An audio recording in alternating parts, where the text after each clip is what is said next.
and welcome back. This morning it was expected that over 200,000 people across the world would walk together to fight against suicide and self-harm for Pieta House. But sadly, due to the pandemic outbreak, the Darkness into Light event has been postponed, leaving all of Pieta House's services in financial crisis. Well, this morning we are joined by Ireland international rugby player and Pieta House ambassador Hannah Tyrell on what Darkness into Light means to her and how Pieta House saved her life. Good morning to you, Hannah. How are you? Morning, guys. How are we? Well, we can see it's nice, bright and sunny where you are. How was your experience of the sunrise this morning? Because that's how Darkness into Light has been adapted this year. People encouraged to watch the sunrise together but socially apart. So how was it for you? Yeah, it was beautiful. I took the dogs and went down to the park just down the road with my fiance, and we watched the sunrise, and it was lovely. It was really calm and peaceful, and it was different, but really enjoyable. Your colleagues have also rallied around you as well this morning, so you got them to work. So we've got the rugby sevens, the ladies and the men's. Tell us what happened earlier on. And you must be exhausted, by the way, after that. Yeah, so after sunrise, we decided how could we help Pieta House and raise some money. So we hosted a 7 a.m. HIIT workout class on Zoom and invited everybody to attend. It was free. And it was brilliant. It was hard, it was tough, but it was really enjoyable, and it gave people a taste of what sevens is like for us and our training. All right, you're putting us all to shame. We've been eating sausage sandwiches. You're putting your makeup on then. Hannah, your own story professionally and also personally is one of success, but there was a time where you were struggling. Can you tell us about it? Yeah, look, when I was a young teenager, I struggled with an eating disorder, and I self-harmed, and I had a lot of thoughts about suicide and attempted suicide. So for me, like, it was a really difficult time, and I never spoke to anybody about it, and I never reached out for help. And there was a huge stigma still surrounding mental health then. And, you know, it was right throughout my teenage years. I struggled with all of that. And thankfully, you know, in my late teens, I was brought to Pieta House and offered their free services, and it was the start of recovery for me. And Pieta House has probably been the best thing that's ever happened to me.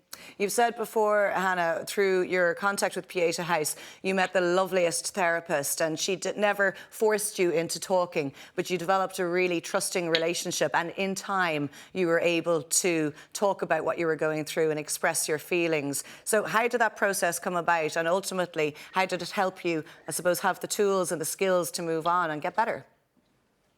Yeah, so it took me a while to start opening up about, you know, what I was feeling and thinking. I suppose I had kind of kept it all to myself for so long and bottled it up that it took a while for me to really open up. But Marguerite, my counsellor, was brilliant, and she was really understanding, and, you know, wasn't pushing me to talk. And after, you know, a couple of sessions and a couple of months, I began to trust her. And as soon as I began to speak out, I realised I wasn't the only one who felt like this or who was suffering with this and going through this, and that other people had recovered. So, you know, why couldn't I recover? And yeah, it was the start of my recovery. And yeah, I'm really, really grateful for everything that Pieta House has done. That's good to hear. How hard was it to come out and talk about it openly?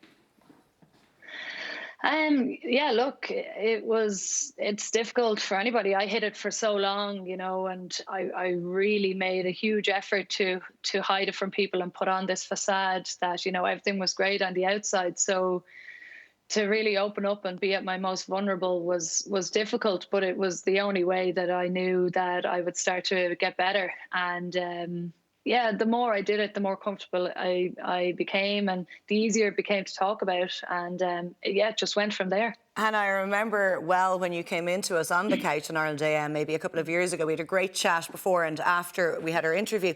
But what struck me was the amount of people from all over the country, but young girls in particular and young women, who really see you as a role model and hope to follow in your footsteps in the sporting field one day. And that's a lot of pressure to carry, but at the same time it must be very humbling as well as an ambassador of Pieta House that people do listen to what you have to say. Yeah, look, it's really, really nice to hear. I'm in a very privileged position with Irish rugby that, you know, I maybe am out there in the public eye a little bit more. And so, yes, I am a role model for not just younger women, but women of all ages. And, you know, if people see my story and see what I've gone through and that I've recovered and I'm now playing international rugby, then they might see that there's a bit of light at the end of the tunnel for them too, and start to reach out and talk and recover. And Hannah, what would your message be to people today who might be watching, who may feel they need the support and the help of Pieta House, but like many people might be hesitant to seek it? I suppose the main message that Pieta House tries to get out is a message of hope. You know, and there is hope for everybody, no matter how dark and hard it may seem now, that there is that light at the end of the tunnel, and there's always someone out there willing to listen and willing to help. And as soon as you reach out, you'll find that support that you need and set you on the path to recovery. Hannah, we're looking at beautiful footage from last year's Darkness into Light walk. We've covered it on the show. It really is a special, emotional event. Obviously, it couldn't take place this year. So what are you asking people to do? Yeah, unfortunately, we can't get out there and walk the event together. But Pieta House are just asking people to get up and watch the sunrise this morning, but most importantly, donate. The Darkness into Light event is where they get most of their funding from to fund their services throughout the year. So they're kind of taking a big hit during this time. They're just asking people to donate, and you can donate at darknessintolight.ie. There's numerous GoFundMes around, just like our hit session earlier you can find on my Instagram. But yeah, donate as little or as much as you can. Pieta House be very, very grateful. You could save a life. Indeed. Hannah, thank you so much for joining us and sharing your story with us this morning. And we look forward to seeing you back on the rugby field someday soon. Thanks, Hannah. Thank you, Hannah. Thank you, guys. See ya. Thank you very much. And remember, you can donate to the Darkness into Light Sunrise Appeal. Head to darknessintolight.ie/donate. Up next, get your pens and paper ready. Comedian Joe Rooney is here for a quiz. See you after the break. No Googling.